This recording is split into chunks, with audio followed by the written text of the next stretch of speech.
नमस्कार। चलिए आज की पीपीटी क्लास प्रारंभ करते हैं। आज की क्लास बीए प्रथम वर्ष का प्रथम पेपर माइक्रो इकोनॉमिक्स या सूक्ष्म अर्थशास्त्र है। तो चलिए आज की क्लास स्टार्ट करते हैं। आज का जो टॉपिक है वो है अर्थशास्त्र अध्ययन की विधियां, स्टडी मेथड्स ऑफ इकोनॉमिक्स। अर्थशास्त्र के अध्ययन की दो विधियां हैं। पहली है निगमन प्रणाली और दूसरी है आगमन प्रणाली। तो चलिए निगमन प्रणाली क्या है और आगमन प्रणाली क्या है इसके बारे में जानकारी करते हैं।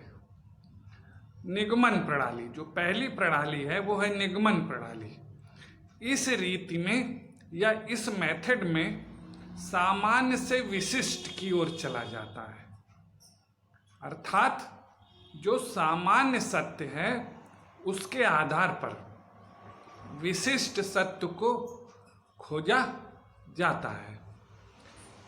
ये जो विधि है इसे काल्पनिक विधि या विश्लेषण विधि या अमूर्त विधि भी कहा जाता है। निगमन प्रणाली क्या है? निगमन प्रणाली वो है जिसमें जो सामान्य सत्य है उस सामान्य सत्य के आधार पर विशिष्ट सत्य को प्रदर्शित किया जाता है। जैसे कि हम जानते हैं सामान्यतया कथन है कि व्यक्ति मरणशील है, तो इस आधार पर यह सामान्य सत्य है। इस आधार पर कोई पर्टिकुलर व्यक्ति ए है तो हम ए व्यक्ति के लिए कह सकते हैं कि जो ए व्यक्ति है वो भी एक दिन उसकी मृत्यु होगी। ये विशिष्ट सत्य हुआ, यानी जो सामान्य सत्य है उस सामान्य सत्य के आधार पर हम इसे विशिष्ट व्यक्ति या विशिष्ट वस्तु या विशिष्ट स्थान पर लागू करते हैं। ये है निगमन प्रणाली।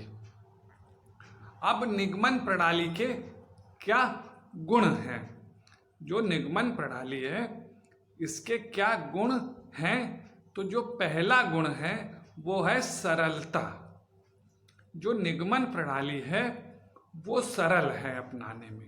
कोई भी व्यक्ति थोड़ी सी सावधानी रख करके इस प्रणाली को सरलता से अपना सकता है। दूसरा है यथार्थता या वास्तविकता।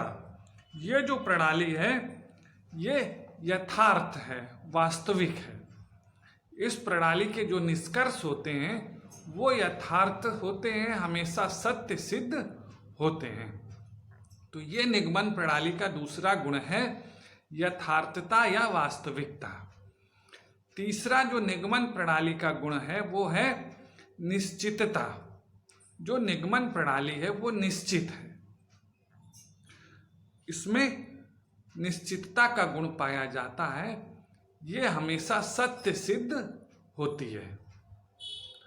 तो निगमन प्रणाली का जो तीसरा गुण है वो है निश्चितता।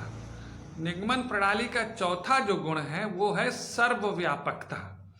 निगमन प्रणाली हर जगह, हर परिस्थिति में, हर व्यक्ति पर लागू होती है, सत्य सिद्ध होती है।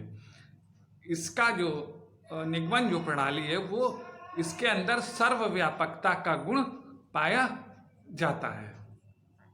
चौथा जो निगमन प्रणाली का गुण है वो है निष्पक्षता। निगमन प्रणाली में जो सबसे बड़ा गुण है वो है, या इसकी जो सबसे बड़ी विशेषता है वो है निष्पक्षता। इससे जो निष्कर्ष निकलते हैं वो निष्पक्ष होते हैं। यानी किसी व्यक्ति पर हम जब सामान्य जो नियम है उसको लागू करते हैं तो वो जो नियम है वो उस पर निष्पक्ष रूप से लागू होता है। तो इसके निष्कर्ष निष्पक्ष होते हैं, कोई पक्षपातपूर्ण नहीं होते हैं, क्योंकि पहले से जो नियम हैं बने हुए वो स्वयं सिद्ध हैं, हमें उन्हें केवल लागू मात्र करना है। अब अगला जो निगमन प्रणाली का गुण है वो है अनुभव प्रणाली की पूरक। अनुभव या आगमन जो प्रणाली है उसकी निगमन प्रणाली पूरक है, विरोधी नहीं है।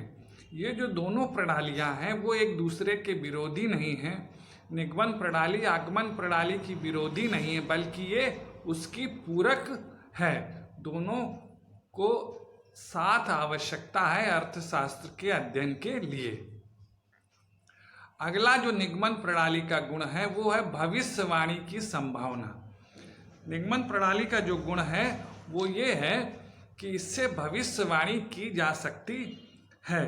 यानी ये निगमन प्रणाली से भविष्यवाणी करने की क्षमता प्राप्त हो जाती है किसी भी सब्जेक्ट में। तो अर्थशास्त्र में निगमन प्रणाली के आधार पर हम भविष्यवाणी कर सकते हैं कि किसी वस्तु की पूर्ति कम है तो अब बाजार में उसकी कीमत बढ़ जाएगी। ये मांग का नियम चूंकि पहले से एक सामान्य कथन है, इसे हम पर्टिकुलर किसी वस्तु पर लागू कर सकते हैं तो हमारे पास भविष्यवाणी की शक्ति आ जाती है। अगला जो गुण है निगमन प्रणाली का वो है आंकड़ों के संकलन की आवश्यकता नहीं। जो आंकड़े हैं इसमें डेटा को कलेक्ट करने की आवश्यकता नहीं होती। हमें मात्र जो सिद्धांत है उसे किसी व्यक्ति विशेष पर लागू करना होता है या किसी वस्तु विशेष पर लागू करना होता है। यानी कि जो सामान्य कथन है वो किसी विशिष्ट वस्तु या व्यक्ति या स्थान पर केवल मात्र लागू करना होता है। इसमें हमें डेटा कलेक्शन की आवश्यकता नहीं होती, आंकड़ों के संकलन की आवश्यकता नहीं होती है। तो इस तरह से निगमन प्रणाली के ये 8 गुण हैं। पहला सरलता, दूसरी यथार्थता या वास्तविकता, तीसरी निश्चितता, चौथी सर्वव्यापकता, पांचवी निष्पक्षता, छठी अनुभव प्रणाली की पूरक, सातवीं भविष्यवाणी की संभावना और आठवीं आंकड़ों के संकलन की आवश्यकता। तो ये तो हुए निगमन प्रणाली के गुण। अब हम निगमन प्रणाली के क्या दोष हैं इनके बारे में भी जान लें। कोई भी प्रणाली ऐसी नहीं है जिसके दोष न हो। तो निगमन प्रणाली के जो 4 दोष हैं वो निम्न प्रकार से हैं। पहला है निष्कर्ष वास्तविकता से परे। निगमन प्रणाली से जो निष्कर्ष निकलते हैं कभी कभी वो वास्तविकता से बहुत दूर होते हैं, गलत सिद्ध होते हैं। ये निगमन प्रणाली का एक दोष है। दूसरा जो निगमन प्रणाली का दोष है वो है सार्वभौमिकता का अभाव। कभी कभी जो सिद्धांत हैं, नियम हैं, वो लागू नहीं हो पाते विशिष्ट व्यक्ति पर या विशिष्ट वस्तु पर। तो जो निगमन प्रणाली है उसमें सार्वभौमिकता का अभाव है। हर परिस्थिति में, हर व्यक्ति पर, हर स्थान पर कभी कभी नियम या सिद्धांत लागू नहीं होते हैं। तीसरा जो निगमन प्रणाली का दोष है वो है अर्थशास्त्र के पूर्ण विकास का असंभव होना। निगमन प्रणाली के केवल अध्ययन से अर्थशास्त्र का जो पूर्ण विकास है वो संभव नहीं हो सकता है। ये निगमन प्रणाली का दोष है। चौथा जो निगमन प्रणाली का दोष है वो है आर्थिक दशा को यथा स्थिर मान लेना। जो आर्थिक स्थिति है वो निगमन प्रणाली के अध्ययन में उसको यथा स्थिर मान लिया जाता है, उसमें किसी प्रकार का परिवर्तन नहीं होना चाहिए, जो कि गलत है, निगमन प्रणाली का एक दोष है। तो इस तरह से निगमन प्रणाली के 4 दोष हैं। पहला है निष्कर्ष वास्तविकता से परे, दूसरा सार्वभौमिकता का अभाव और तीसरा अर्थशास्त्र के पूर्ण विकास का असंभव होना और चौथा आर्थिक दशा को यथा स्थिर मान लेना। तो ये निगमन प्रणाली के गुण और दोष हुए। अब हम आगमन प्रणाली क्या है या अनुभव प्रणाली क्या है इसके बारे में जानकारी करते हैं। तो जो अनुभव प्रणाली है, अभी हमने जो आगमन प्रणाली समझा, उसमें क्या था कि सामान्य सत्य से विशिष्ट सत्य की ओर चला जाता था। लेकिन जो अनुभव प्रणाली है या आगमन प्रणाली है, उसमें विशिष्ट सत्य से सामान्य सत्य की ओर चला जाता है। इस प्रणाली में व्यक्तिगत निरीक्षण तथा प्रयोग के आधार पर हम इसमें एक्सपेरिमेंट खुद करते हैं और उसके आधार पर विशिष्ट सत्य का पता लगाते हैं और फिर उस सत्य के आधार पर सामान्य सत्य निकाले जाते हैं। ये क्या है? ये है आगमन प्रणाली या अनुभव प्रणाली। जैसे कि इस समय कोरोना की दवा खोजी जा रही है, तो ये जब दवा खोजी जाएगी तो पर्टिकुलर व्यक्ति पर, विशिष्ट व्यक्तियों पर इसे लागू किया जाएगा और जब विशिष्ट व्यक्तियों पर यह सत्य सिद्ध होगी तो फिर इसे एक सामान्य दवा के तौर पर बाजार में उतारा जाएगा। ये आगमन प्रणाली है। इस प्रणाली को ऐतिहासिक या प्रायोगिक या सांख्यिकी या वास्तविक प्रणाली कहा जाता है। यानी जो अनुभव प्रणाली है, इसको ऐतिहासिक प्रणाली, प्रायोगिक प्रणाली, सांख्यिकीय प्रणाली या वास्तविक प्रणाली कहा जाता है। तो ये है अनुभव या आगमन प्रणाली। अब हम आगमन प्रणाली के क्या गुण हैं इसके बारे में जानकारी करते हैं। तो पहला जो गुण है वो है वास्तविकता। जो आगमन प्रणाली है वो वास्तविक है। इसके अंतर्गत वास्तविकता का गुण पाया जाता है।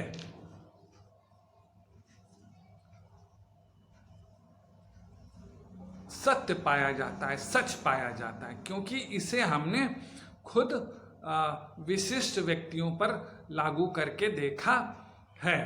हमने स्वयं इसका अनुभव किया है, इसलिए इसके जो निष्कर्ष होते हैं वो वास्तविक होते हैं। दूसरा जो है अनुभव प्रणाली का गुण वो है निष्कर्षों की जांच की सुविधा। अनुभव प्रणाली का जो दूसरा गुण है वो ये है कि जो निष्कर्ष निकलते हैं, इसके निष्कर्षों की जांच हम कर सकते हैं। जो निगमन प्रणाली थी वो चूंकि सामान्य सत्य था, उसकी हम जांच नहीं कर सकते, लेकिन जो विशिष्ट सत्य है उसकी तो जांच की जा सकती है। तो आगमन प्रणाली में हम निष्कर्षों की जांच कर सकते हैं। आगमन प्रणाली निष्कर्षों की जांच की सुविधा प्रदान करती है। तीसरा जो आगमन प्रणाली का गुण है वो है अनुमान प्रणाली की पूरक। ये आगमन प्रणाली निगमन प्रणाली की विरोधी नहीं है, बल्कि आगमन प्रणाली निगमन प्रणाली की पूरक है। दोनों जो प्रणालियां हैं वो एक दूसरे की विरोधी नहीं है। ना निगमन प्रणाली आगमन प्रणाली की विरोधी है और ना आगमन प्रणाली निगमन प्रणाली की विरोधी है। अर्थशास्त्र के अध्ययन के लिए दोनों ही प्रणालियों की आवश्यकता है। दोनों प्रणालियां एक दूसरे की पूरक हैं। ये आगमन प्रणाली का तीसरा गुण है। चौथा जो आगमन प्रणाली का गुण है वो है प्रावैगिक दृष्टिकोण। जो निगमन प्रणाली का एक दोष था कि वो अर्थव्यवस्था को यथास्थिर मान लेती है। ये आगमन प्रणाली में दोष नहीं है, ये अर्थव्यवस्था को चलायमान या प्रावैगिक मानती है, यथास्थिर अर्थव्यवस्था को नहीं मानती है। तो ये प्रणाली प्रावैगिक दृष्टिकोण को बताती है। आगमन प्रणाली का जो सबसे महत्वपूर्ण दृष्टिकोण है वो ये है कि अर्थव्यवस्था हमारी स्थिर नहीं है, ये चलायमान है, इसमें परिवर्तन होता रहता है। पांचवा जो आगमन प्रणाली का गुण है वो है जटिलता पर ध्यान। बहुत सी जो जटिलताएं हैं उन पर निगमन प्रणाली ध्यान नहीं देती थी।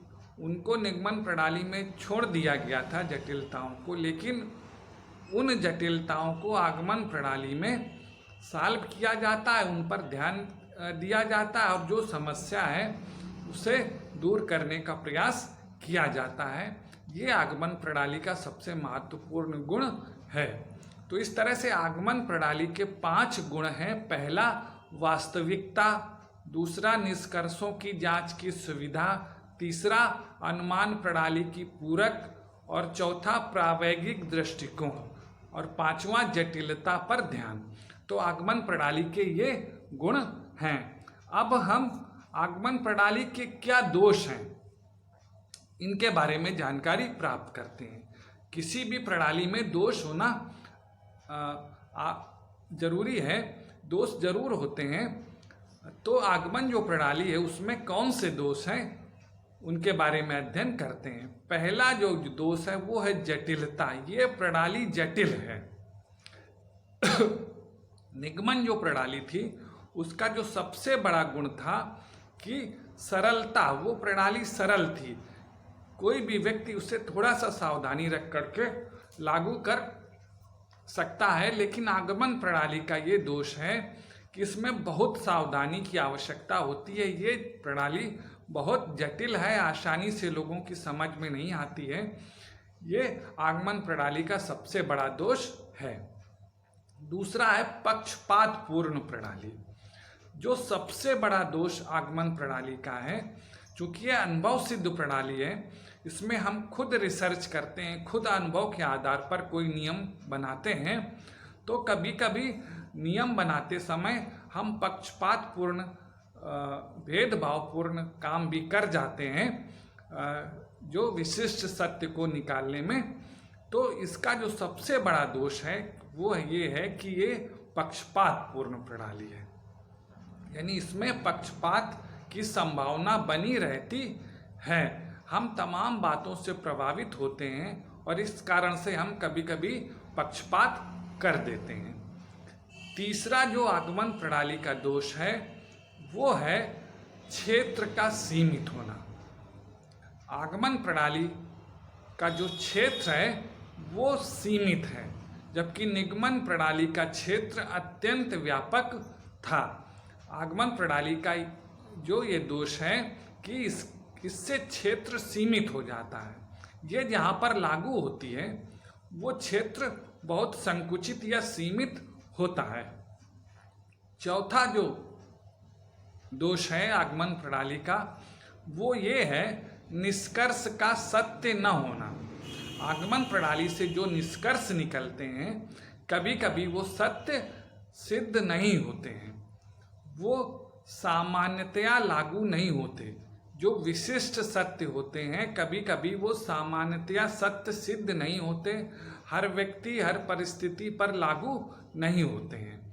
तो इससे जो निष्कर्ष निकलते हैं, जो रिजल्ट निकलते हैं, उनका हमेशा सत्य होना आवश्यक नहीं है, उनका सामान्यतया सत्य होना आवश्यक नहीं है। ये आगमन प्रणाली का दोष है।